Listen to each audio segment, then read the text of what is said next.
Bonjour à tous les amis, alors on se retrouve aujourd'hui pour une nouvelle vidéo ASMR où je vais vous présenter une partie du grand livre de la sorcellerie et des sciences occultes, mais aussi de la magie. Ce livre est très complet. Il serait trop long d'en faire une seule vidéo, donc je pense que je vais faire la vidéo en 3 parties. Allez, c'est parti.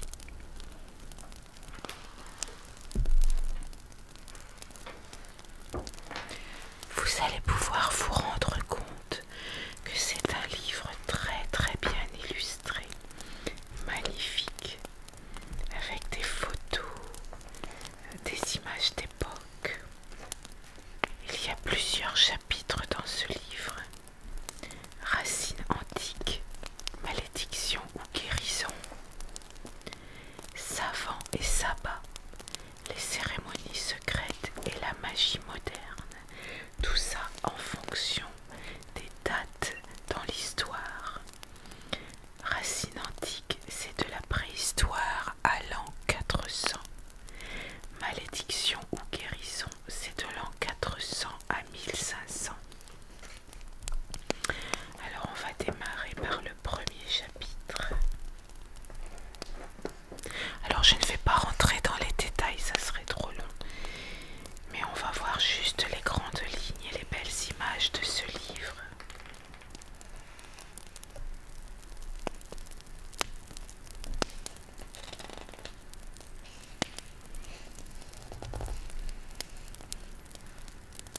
Alors bien sûr il y a des croyances sur le pouvoir médical, religieux, astrologique de la magie. Tout ça vers le 1er siècle à peu près. Voilà, dès la préhistoire on a la naissance des rituels. Vous voyez que ça ne date pas d'aujourd'hui.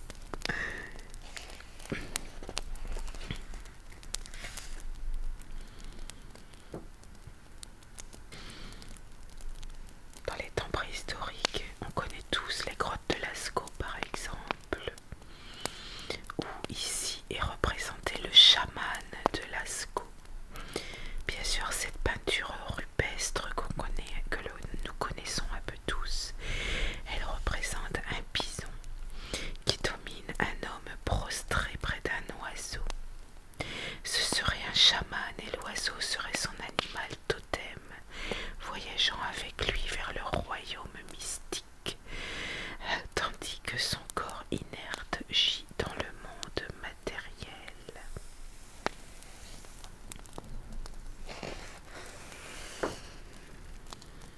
En Mésopotamie, la magie était omniprésente. On pratiquait déjà en Mésopotamie des exorcismes par exemple. Et ici ça représente une coupe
magie populaire et l'astrologie déjà à Rome dans les temps antiques. Ici, c'est une mosaïque du mauvais œil. Donc elle montre le mauvais œil poignardé par des bêtes sauvages. Pendant qu'Antioche se défendait, il ne fallait pas qu'il se tourne vers la maison.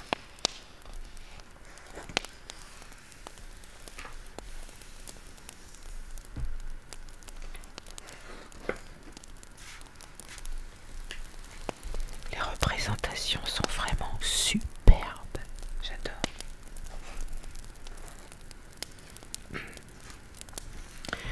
Voilà une double page qui devrait intéresser beaucoup d'entre vous. Ce sont les plantes, les plantes médicinales. Alors vous voyez ici, on nous parle de sauge, alors qui signifie guérison ou sauvetage. Elle était autrefois considérée comme le meilleur remède contre la fièvre. Et pour certains, elle apportait la sagesse et l'immortalité. Ici, on a les cactus. Alors, il faut savoir qu'on dit que les cactus protègent le foyer des cambriolages et des intrusions. Même si le feng shui n'apprécie pas ces épines, ils doivent être bien placés. Par exemple, on place les cactus selon les principes du feng shui à chaque coin d'une pièce pour former un bouclier.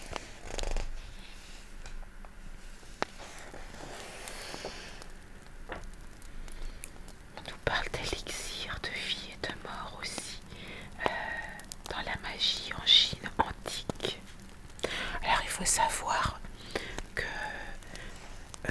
dans toutes ces périodes qui ont duré des siècles, l'empoisonnement était ce qu'il y avait de plus dangereux à l'époque. On empoisonnait beaucoup les gens.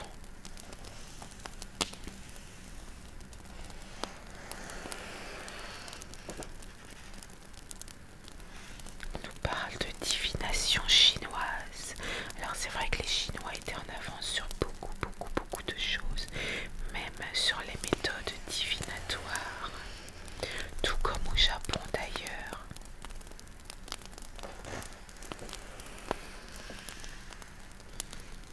Ici, on nous parle de la magie en Inde. Alors en Inde, c'était beaucoup représenté aussi par des pièces de théâtre, des scènes qui étaient jouées comme ça, comme celle-ci qui s'appelle la Divine Protection.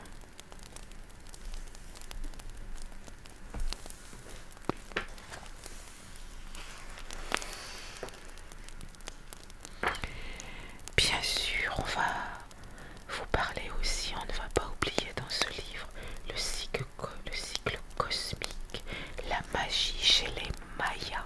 Vous savez très bien que les Mayas étaient réputés pour leur magie, pour leur science et aussi pour leur prédiction de l'avenir.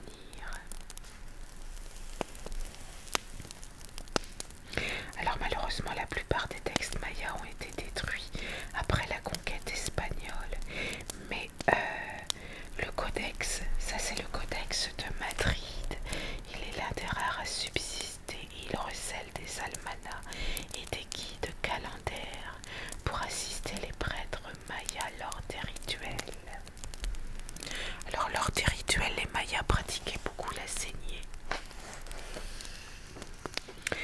Et là, nous arrivons du coup au chapitre malédiction ou guérison entre l'an 400 et 1500.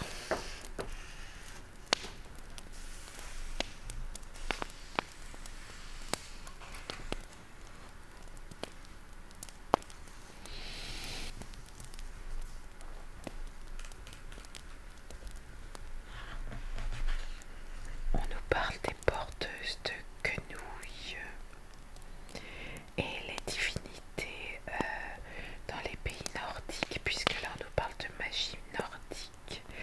Les dieux étaient Odin et Thor.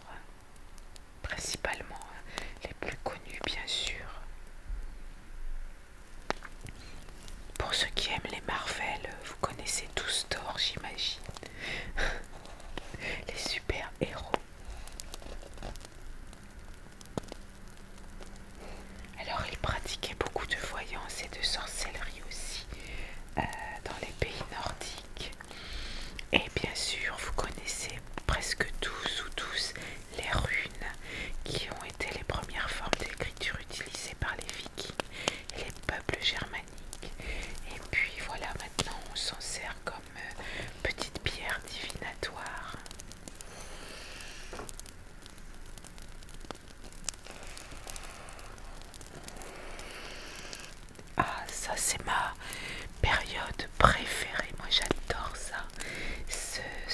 C'est la magie celtique. Je suis très attirée par toute l'histoire celte. Alors ici bien sûr on nous parle des druides. C'est comme ça qu'on appelait leurs magiciens parce que de toute façon on dit que rien n'est plus sacré que le gui.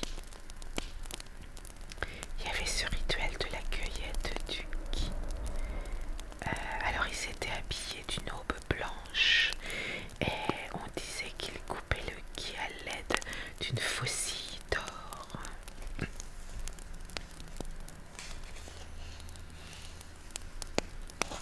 J'adore les légendes celtes.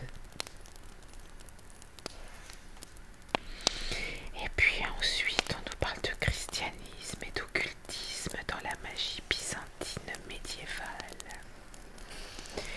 Et à partir de ce moment-là, on va commencer à nous parler d'astrologie, mais aussi d'interprétation des rêves. Il y a aussi un autre art divinatoire qui est la divination dans l'eau.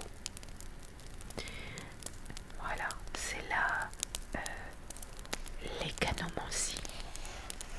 L'écanomancie.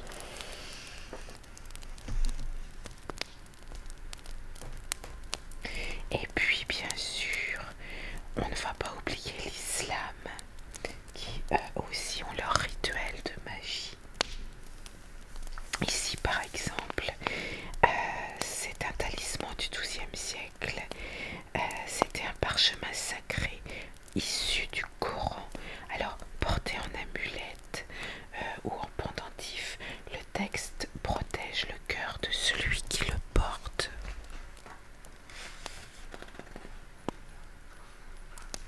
Et puis il y a aussi l'alchimie arabe. Vous savez, c'était l'objectif de l'alchimie, c'est de transformer une substance en une autre. Par exemple, vous connaissez tous l'histoire où on essaye de transformer le fer en or, par exemple.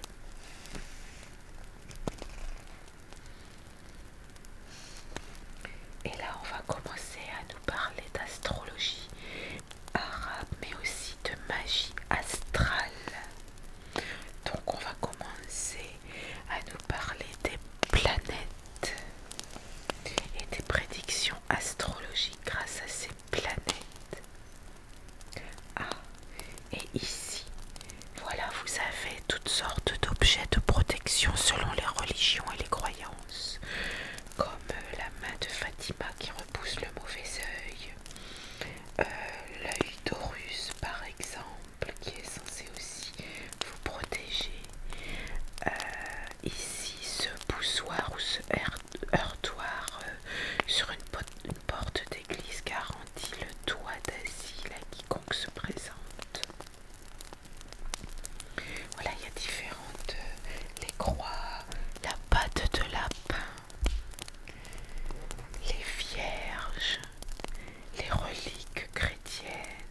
Voilà, il y a plein de symboles et d'objets de protection.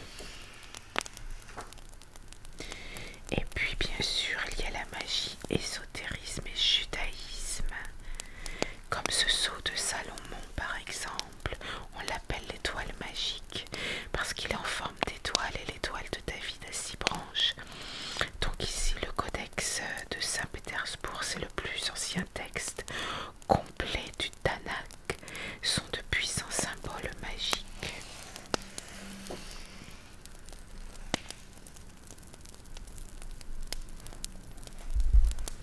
Franchement, si vous pouvez vous procurer ce livre, si vous êtes fan de ce genre de choses, allez-y parce qu'il est franchement très bien et très complet.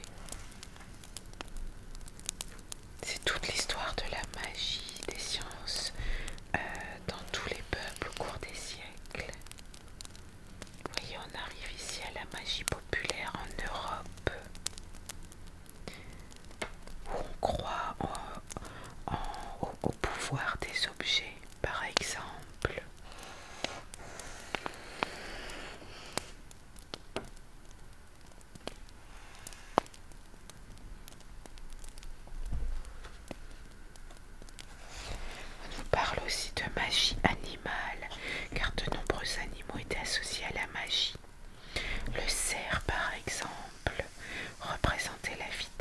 force ou la virilité dans les sortilèges.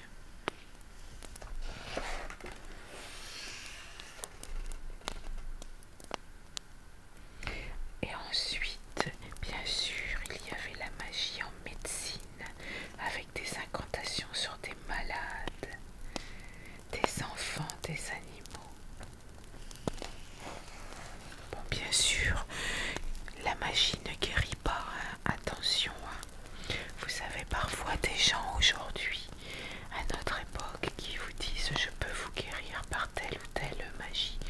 Non, le médecin, le chirurgien reste vraiment la personne, uniquement cette personne-là qui peut vous guérir. C'est pas le magicien qui va vous